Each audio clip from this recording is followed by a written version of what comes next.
채권자들한테는 상당히 가혹하게 들릴 수도 있겠지만 쉽게 얘기하면 1억 정도를 버신 거죠. 안녕하세요, 김민성 변호사입니다. 오늘은 법원을 통한 회생 파산이 아니더라도 워크아웃 제도가 채무자한테 더 이로우면 저희가 그렇게 안내를 해드려요. 어떤 경우에 개인회생을 해야 되고 어떤 경우에 신용회복위원회 워크아웃으로 가야 되는지에 대해서 알아보는 시간을 갖도록 하겠습니다.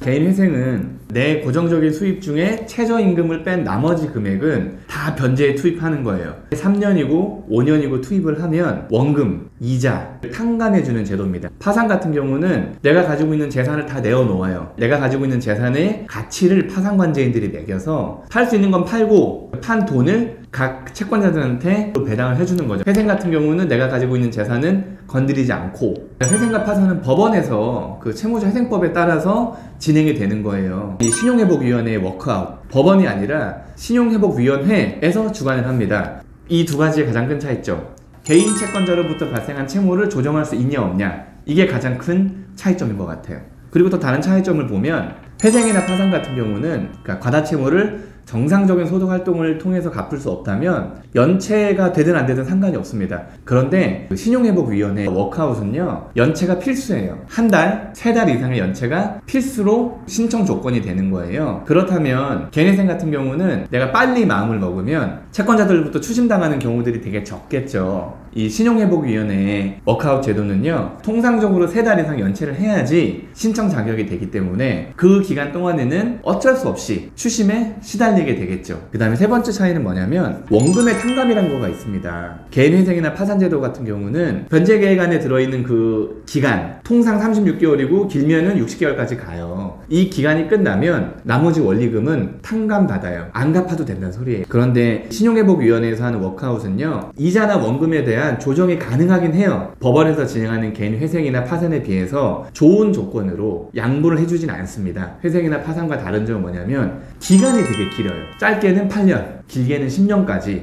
원금을 나눠서 갚는다고 보시면 이해하기가 되게 쉬워요. 그래서 내가 개인 회생을 해야 되는지, 개인 파산을 해야 되는지, 아니면 신용회복위원회에 워크아웃을 해야 되는지 가장 쉽게 구분할 수 있는 방법을 알려드릴게요. 급여가 많다, 워크아웃이 더 좋으세요. 급여가 많지 않다, 법원의 개인회생이나 개인 파산으로 진행하시는 것들이 채무를 정리하는 데 훨씬 유리합니다. 예를 들어볼게요. 아주 쉽게 한 달에 150만원을 벌어요. 최저생계비가 얼마입니까? 102만원, 뭐 몇천원 이렇게 될 거예요. 통상적으로 100만원을 뺀 나머지 금액, 그러니까 50만원만 36개월 갚으면 돼요. 한 1800 되겠죠? 채무가 5천만원 정도 있다라는 가정하에서 36개월 동안 50만원씩 1800만원을 갚으면 그 5천만원에 대한 원리금이 탕감이 돼요. 그럼 3200만원 안 갚아도 되는 거예요. 회생을 하시면. 파산은 어떻게 되느냐? 5천만원 다 안 갚는 거죠. 다만 장애가 있으시다거나 아니면 기타 다른 사유로 근로를 해서 돈을 벌 수 없다라는 특수한 사정, 채무가 엄청나게 많아가지고 근로소득으로는 도저히 감당이 안 된다라는 특수한 사정이 있지 않는 한 파산은 안 되겠죠. 그럼 반대로 볼게요. 워크아웃을 하면 어떻게 되느냐? 5천만원을 다 갚아야 됩니다. 이자는 어느 정도 양보해 줄 수 있을 거예요. 8년, 그러니까 계산하기 편하게 약 100개월 동안 다 갚는 거예요. 이걸 100개월 동안 갚으면은 한 달에 얼마예요? 60만원씩 100개월, 8년 정도를. 어떤 게 더 유리하겠어요? 당연히 50만원씩 36개월 갚는 게 훨씬 유리하죠. 급여 소득이 적은 분들, 회생이나 파산 쪽이 훨씬 유리해요. 반대로 볼게요. 급여 소득이 많으신 분들은 어떤 게 더 유리할까요? 빚이 1억이 있어요.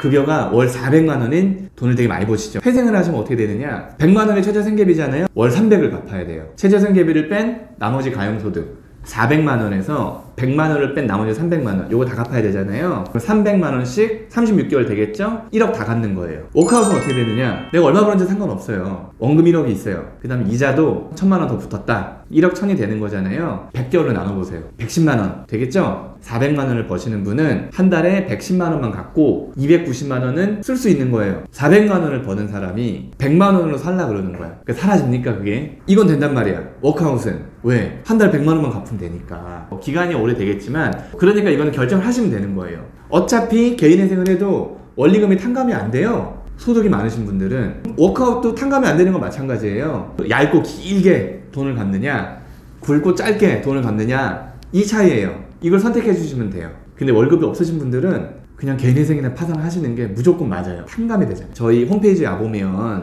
최근에 제가 본 사람들 중에 제일 개인회생의 어떤 득을 많이 보신 분이 1억 한 2, 3천만 원 있으셨어요. 채무가. 총 36개월 동안 갚는 돈이 한 2천만 원도 안 되더라고요. 쉽게 얘기하면 1억 정도를 버신 거죠. 채권자들한테는 상당히 가혹하게 드릴 수도 있겠지만 내가 아는 사람한테 보증을 잘못 써서 생긴 빚인데 나는 이 빚을 못 갚는다. 되게 오래됐다. 이런 경우는 그렇게 해주는 경우들이 있어요. 회생위원님들이. 마지막으로 정리하면 법원에서 진행하는 개인회생 파산과 신용회복위원회에서 진행하는 워크아웃의 가장 큰 차이점 아주 쉽게 또 짧게 말씀드릴게요. 첫 번째가 뭐냐면 개인 채권자로부터 발생한 채무를 조정할 수 있냐 없냐. 두 번째, 개인회생이나 파산은 연체가 필요가 없어요. 워크아웃은 필수적으로 연체가 필요합니다. 세 번째가 뭐냐면 원리금을 드라마틱하게 그렇게 탕감해주진 않아요. 마지막으로 기간의 문제예요. 개인회생 개인 파산은요 36개월에서 60개월까지, 이 신용회복 같은 경우는 8년에서 특수한 경우는 10년, 그렇게 약 100개월 정도의 그 변제 기간을 가져요. 마지막으로 결론을 내면 빚이 많고 적음을 떠나서 급여가 적으신 분들 개인회생이나 개인 파산이 유리하세요. 그리고 급여가 많으신 분들은 신용회복위원회 워크아웃이 좀 더 유리하다고 말씀드릴 수 있겠습니다. 이 정도를 정리하고 내가 법원에서 진행하는 개인회생 파산이 유리한지 신용회복위원회에서 제공하는 워크아웃이 유리한지는 여러분들이 지금 판단하시고, 그게 판단이 안 되시면 사무실로 전화 주시면 친절하게 안내를 해드릴 거예요. 감사합니다.